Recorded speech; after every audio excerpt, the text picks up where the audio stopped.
Welcome to the CigarFati Academy and the literary universe of writer Dantes Cruz, who has over 42 books on Habanos. Okay, so right away, Dantes Cruz hits us with a confession. Talk about pulling you in, right? So his whole life philosophy, it's built on what he calls a foundational imposture. You know that myth about Cubans being born knowing how to smoke? Well, he completely shatters it. And his real education? It didn't come from books. Nope, it came from the walls of his childhood home. Through those paper-thin walls, he got a pretty raw education on human desire from his neighbors.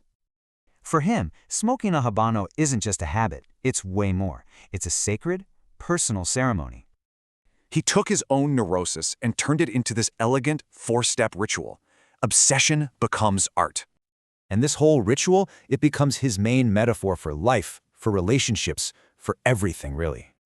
This obsession led him to map out a kind of secret geography of pleasure, built from decades of collecting. So, these aren't just random fetishes. Think of him like coordinates on an emotional GPS for his life. So how does he do it? Well, it all started with a challenge from a sociologist, believe it or not. He developed this technique called the mother effect. It's all about awakening a dormant ancestral power. But his biggest discovery? That came from some, let's say, unorthodox sessions with his psychologist. He called it locura momentum. It's that moment a hidden primal personality just emerges. So after all of this, what's the big takeaway? What's the point of this whole philosophical journey?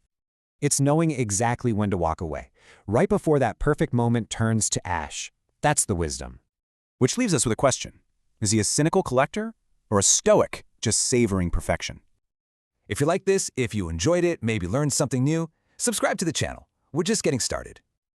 And remember, you can grab the complete collection by Dantes Cruz on Amazon. That's over 42 books on Habanos.